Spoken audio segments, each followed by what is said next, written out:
This episode is part of the pool's Local Officials Stronger Together podcast series. It's one way we serve local officials through integrity, public service, fiscal responsibility, and operational excellence. As always, please direct specific questions about coverage to your member services manager. Welcome to episode 23 in the Risk Pool's Stronger Together podcast series. In today's episode, I'm interviewing Risk Pool Assistant Executive Director Mike Rains. Mike is retiring soon after 37 years of service to the pool and its members. Listen on to hear Mike's insights about the pool's growth over his almost 4-decade tenure here. But first, let me give you some stats on pool employment tenure in general.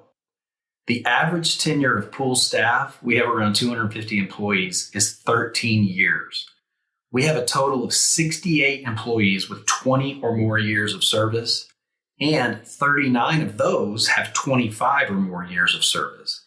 That's a lot of experience, and Mike, I think, is the one with the longest serving tenure as of right now.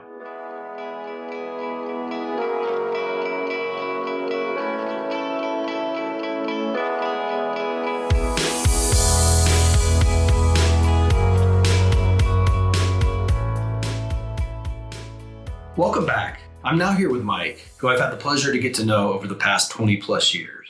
Welcome, Mike. I've said your tenure is more than 37 years. What year does that mean you started here? September 16th, 1985 was the day I walked through the door. Wow. The pool is about to celebrate its 50th anniversary, and you've been here for essentially 4/5 of that time. Tell us what led you to the pool originally. I was a claims adjuster working in San Antonio back in 84, 85. I had a mentor, my brother-in-law, that told me, Mike, there's a position open in Austin that I think it's with an organization that's really going to take off. And he advised me to go apply for it. And I did, and I was hired, lucky enough. Do you remember how many people worked here when you started? It's funny, Big TML, the association, the risk pool, and the TML health benefits pool all worked on the 10th floor of Southwest Tower back in the day. There probably wasn't more than 20 people in all three of the organizations. Yeah, some listeners may not know that TML, us, and the TML health pool were at one time all under one organization. We later split into 3 separate but related entities so each could focus on its core mission. Tell us how the pool has changed since you started. We've become a much more sophisticated and larger organization over the years. Our relationship with our members is much, much more meaningful now than it ever has been, because through our claims handling process, that's pretty much been the same the whole time. We're much more involved in training. The underwriting process has taken on an entirely new role that is more tuned towards helping the cities really refine managing their risk. And so we're doing a better job than we ever had before. That's the main thing that's happened with the risk pool. We've become much more sophisticated and better at what we do. And what would you say is your greatest achievement at the pool? All of the folks that I was responsible for bringing on to the risk pool over the years and watching them build careers. And heck, some of them have already retired before me. And so that's been very, very fulfilling for me to watch people build careers that I was responsible for bringing on to this great organization. What about the greatest challenge you faced? When I was elevated to claims manager, I was only 28 years old. And most of the people that, the adjusters and supervisors that I was working with were older than me. And so I really felt a lot of pressure when I was young to make sure that I knew everything about everything. And, that probably made me a little bit of a poor manager at the time, but it was something that I became more comfortable with over time, because you really need to empower your people. You can't micromanage them because they'll never grow and they'll never learn. And so I think that was probably my biggest challenge, is being a young manager and, all of the leadership and development and the learning and development stuff that we have now, the resources that we have. I really wish they would have been around back then, because being self-taught on that, it was a tough deal. Tell me what you think the very best thing about the pool is.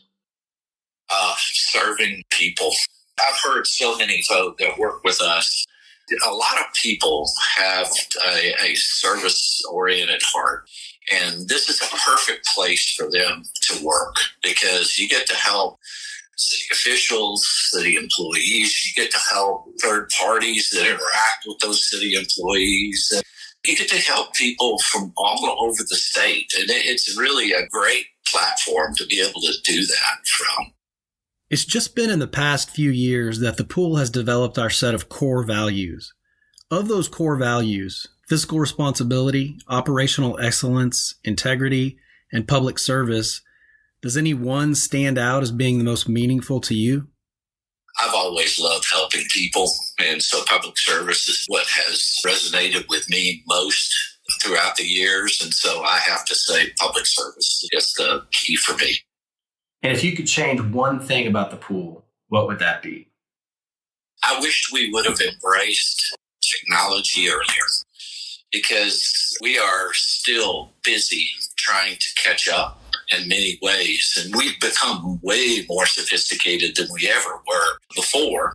So we've done some great things, but there's still a deficit there, and there's plenty of fertile ground to be plowed on the technology front for us. And our initiative in making most of our initiatives nowadays is towards making our members, their experience better with the use of technology. And I'm really excited to watch the pool go forward and fulfill that.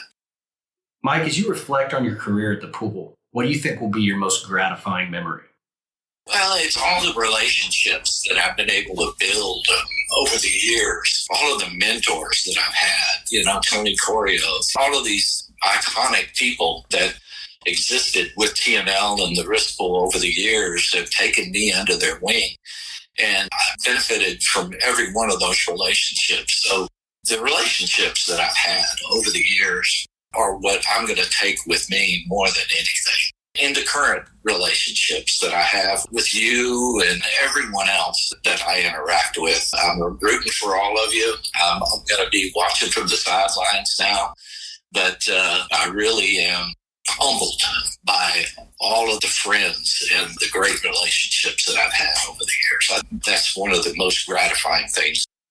Anything else? I know Synergy and the Best Roofing program are very near and dear to your heart. One more thing. I have to say this.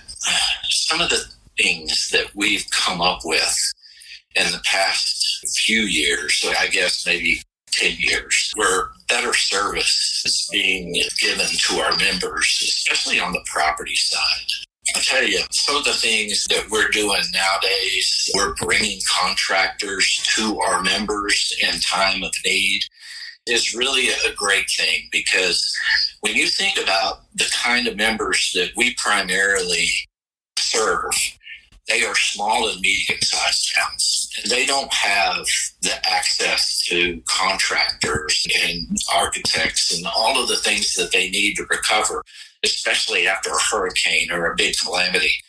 And if we can bring those resources to them and do that within our coverage, we are serving them in a way that we never even imagined back in the 90s and the earlier 2000s. And it's been very well received. So being in the initial phases of doing that and building that, and now David Nix is taking it to a whole new level, that's been very gratifying to me to watch. Listeners can learn more about those turnkey recovery partners we've talked about by checking out episodes 4 and episode 6 of this podcast. So we've gone through the stuff related to the pool. What about you? What are your favorite pastimes going to be in retirement? Scott, I have a big family all over the state, and so I want to spend a lot of time, more time anyway, going and seeing them. I have a ton of great nieces and nephews that play sports all over the state, so Uncle Mike wants to go see them. Both of my kids have actually told me that they are getting married in 2024, so I'm going to be spending a lot of great times getting ready for those events. And My wife and I are huge A&M fans, so we already go to all of the home football games, but we're probably going to spend even more time going all over the place, watching A&M sports. You know I'm an Aggie too, so that sounds awesome. What other plans do you have? I'm toying with the idea of maybe even going back to school, getting a master's degree. We'll see how much time I have to devote to that. And I want to start breaking 100 in golf more often, so I need to get better at that. And I love to play guitar, so I'm going to spend some more time doing that stuff. But bottom line, I'm going to just do a lot of things that are fun. I'm going to do them on my terms, and I'm really looking forward to it. Mike, those plans sound awesome. Thank you for your friendship, for joining me today, and for your long service to the pool, its staff, and its members. Hey, I really appreciate what you do. Okay, that's it for this episode. We'll talk again soon. To review written materials associated with the presentation or to ask Scott a question, please visit www.tmlirp.org and click on the Stronger Together podcast link. Please remember that the information in this episode is provided for informational purposes only and doesn't constitute legal advice. We recommend that you review the podcast and the accompanying written materials with your attorney prior to taking action.